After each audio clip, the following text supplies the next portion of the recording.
guys, we were supposed to be doing a fun Pokemon video today that I was going to be recording right now, but guess what? We can't. Why? Because I got interrupted by a spam call. And earlier today, when I was going to try to get enough sleep to be in a good mood to record for that Pokemon video, I got a bunch of spam calls. So today, we're doing one of those dumb commentary on game footage videos that were popular in 2016, because I'm gonna talk about spam calls, because that's what's been happening to me today, is I've gotten like 50 of them. It's like every time they get through the call filter, suddenly you get all of them. Now, I know at least one of my subscribers, hi Jifty, shout out to Jifty, doesn't live in the US, so I don't know how bad it is over in the UK or whatever. But here in the United States, we get so many spam calls, okay? The government released a statistic for it this year. I think it was somewhere between the area of like 65 to 70% of all phone calls made to US phone numbers are fraudulent in nature. Well, fraudulent or like, simply marketing. So, that's how many of our phone calls we get aren't real. Now, as somebody who doesn't know a lot of people who use their phones to contact people, because most of my friends just call me on Discord anyways, the only real calls I usually get are the occasional call from my grandma when she wants to talk, or from one of my parents when dinner's ready, and that's only if I didn't notice the text they sent like 5 minutes earlier. See, because I still live with my parents, because another thing about the US is the economy here sucks. But that's a topic for another video if this video does really good for no reason, which I don't know why it would, but I don't know, maybe other people share my opinion. Anyways, moving on. Subscribe to the channel, like the video, blah blah blah, YouTube shill. I know it's dumb, but unfortunately it works. I say it and people think to do it. So, spam calls. Okay? I hate them. I hate them so much because I'll hear my phone ringing and I'll be all excited thinking that maybe it's like Dawson calling to ask if I want to hang out on his day off. Or maybe it's mom or dad calling to say there's a new day plan that I'm involved in. Like, hey, Kaelen, you want to go to the park or something? But no, it's always quote-unquote John Smith with the thickest Indian accent you've ever heard being a disappointment to his entire family. Now, this isn't a jab against Indians, because here's the thing, right? If you know anything about India, you'll know that even in India, they freaking hate scammers. I'm sorry, but like, if they find out you're like a phone scammer, your family freaking hates you, because that's awful. Nobody likes that, alright? The only people who tolerate it are the cops over there, and that's only because guess who's giving them a bunch of money? The scammers. I mean, and I can't blame them, really. Like, yeah, no, I think it's stupid and scummy to take bribes, but at the same time, it's like, I mean, you gotta put food on the table somehow, and I heard cops in India don't make a lot of money. But that's besides the point. Point is, you get these calls all the time, and it's usually like a 1 plus something number. A lot of the time they spoof the area code, so it's an area code that's one I'd actually recognize. So I think, oh, maybe that's a real call. Maybe my dentist office is calling me. Wrong! It's a guy asking if you want to take out a loan with his totally legitimate company. Yeah, that's a good idea. That's not gonna be a loan shark waiting to, like, harvest my organs. Or, just a guy wanting to steal my information. And the issue is, you know that your phone number is gonna be out there no matter what, because it's the kind of thing where it's like, oh, you want two-factor authentication on your social media to make sure it's secure, right? Make sure that nobody else can just easily hack into your account. Okay, well, you need to register it with, like, a phone app or your phone number or something for that. So what ends up happening is frickin' Zuckerberg over here gets a hold of your phone number because he's like, yes, you don't want your Facebook hacked, so then somebody doesn't do something embarrassing in front of your whole family or try to scam your family. Understandable. In exchange for this, I will sell your phone number to marketers, like telemarketers and scammers. This is the Faustian bargain you have agreed to. And it's not like the other services like Twitter, or excuse me, X. Oh, look at me, I'm so fancy, I'm a one-letter service now.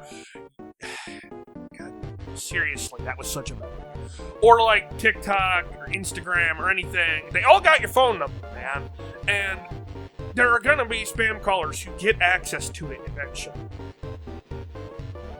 And if you think I'm overblowing the issue a little bit, like, making a mountain out of a molehill, let's picture a few scenarios here, and unless I'm too lazy to, I might put a couple little graphics to, like, give you an idea. So, imagine this, right? You're playing a video game, I don't know, playing Friday Night Funkin', hey, editing Kaelen, switch to footage of Friday Night Funkin', and you're trying to full combo a really hard song, and then, bam! Your phone goes off. And while your phone's going off, you take just a brief moment to look to see who's calling you. Because, if it's something important, who cares about the level? But it's not. It's not something important, is it? It's never something important. It's Mr. Extended Car Warranty over here, and he's just made you restart the level that you've been trying to record a full combo of for your really small YouTube channel for the last hour. Alright? Scenario 2. It's 4 a.m., you stayed up way too late last night because, video games, and you're just getting all comfy in your bed, and, it's super great, it's super nice, you just found the comfy spot, you drift off to sleep, and you start having the cool Pokemon dream. Now, everybody has the cool Pokemon dream, it's obviously not just me, come on. You have the cool Pokemon dream, and while the cool Pokemon dream is happening, your phone goes off, and it wakes you up at the best part. Okay? And when I say best part, it's like, you just found the cutest Pikachu ever, you've got, your favorite guy on your team, and you're about to go challenge the Pokemon League, and then everybody in the coffee shop stood up and clapped, blah-de-blah-blah, and then suddenly, hello, are you interested in mortgaging your home with us? No, I am not! You just ruined the cool Pokemon dream. Literally worse than Hitler. Alright, scenario 3. You got a nervous bladder or whatever. In my case, I can't do anything on the toilet if somebody's talking or making noise near me. And then phone call on the toilet. Now, I'm not gonna sit in the bathroom, right, to take a phone call. Because the bathroom, most bathrooms are echoey.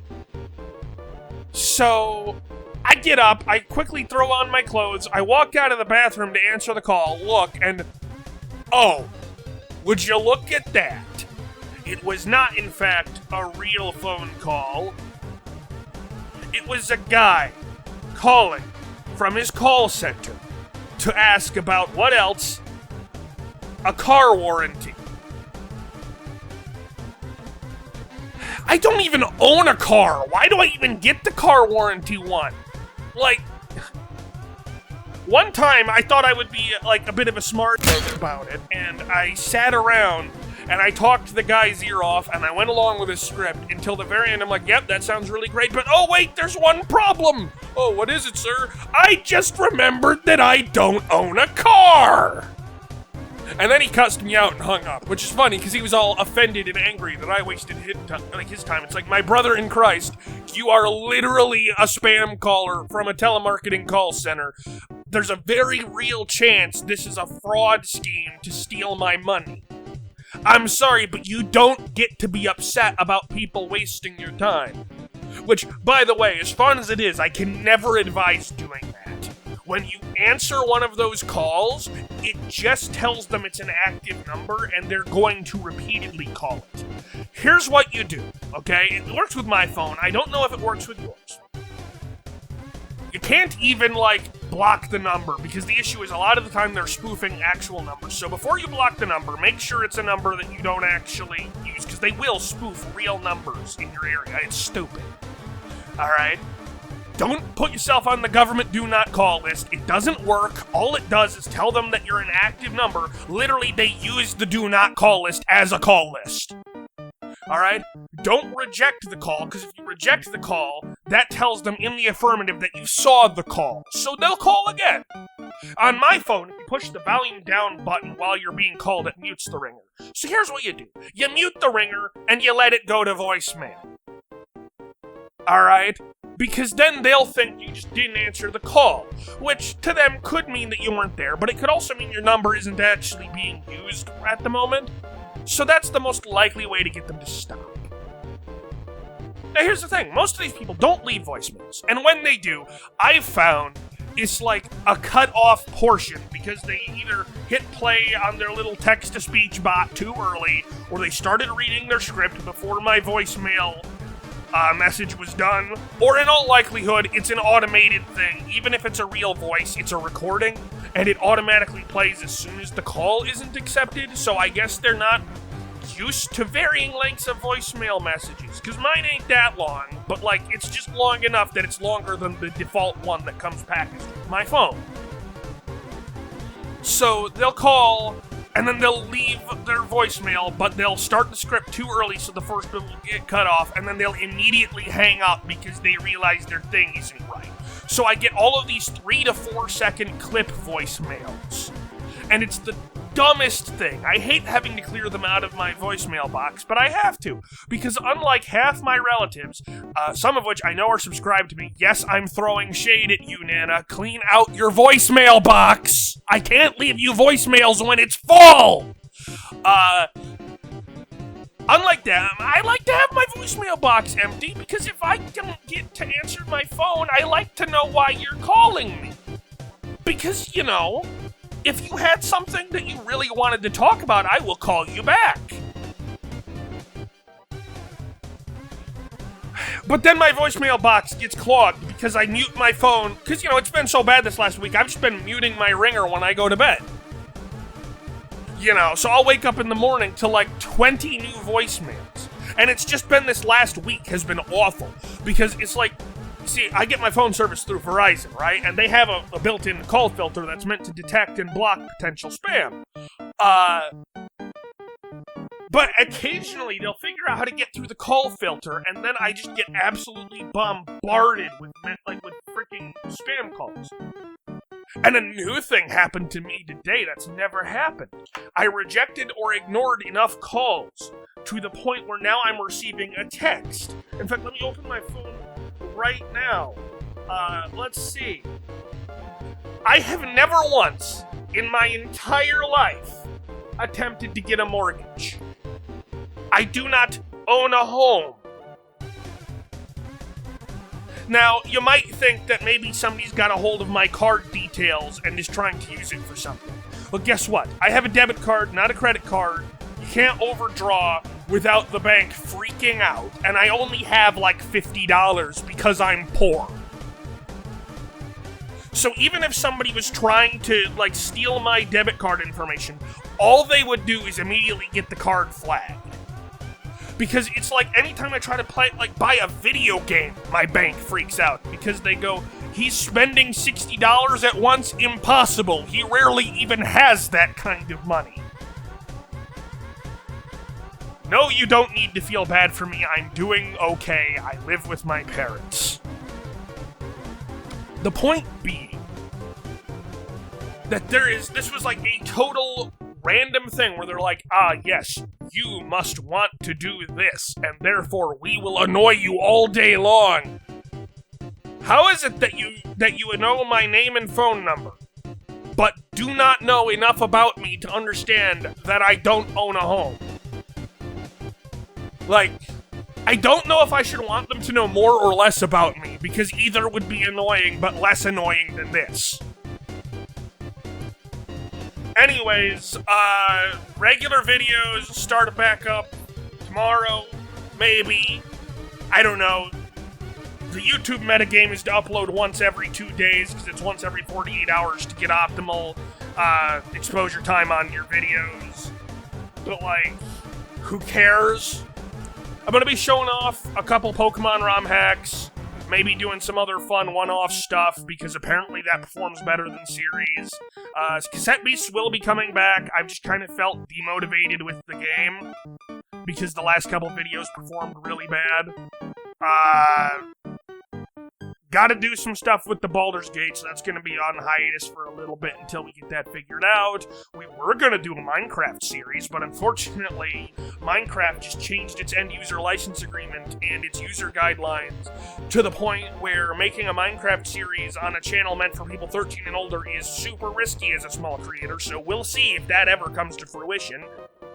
you know, I might do live streams, but I don't know if an edited series is the way to go. Anyways, I have cool stuff planned for October. There should be an announcement about it at the end of the month. It's pretty super obvious what it's going to be because, you know, it's October. Gee, I wonder what's special about October. Let me know if you want to see more commentary-style videos like this, and if you were wondering, the gameplay that you're seeing in the backgrounds is a game called Crab Champions, and just like that, I have locked myself into using the Crab Champions footage because I hate giving myself flexibility because then I get scared. Anyways, this is Kaelen's Game Corner, signing off. I'll see you guys in the next video. Like, subscribe, blah-de-blah-blah, all that good stuff. I'm going back to bed.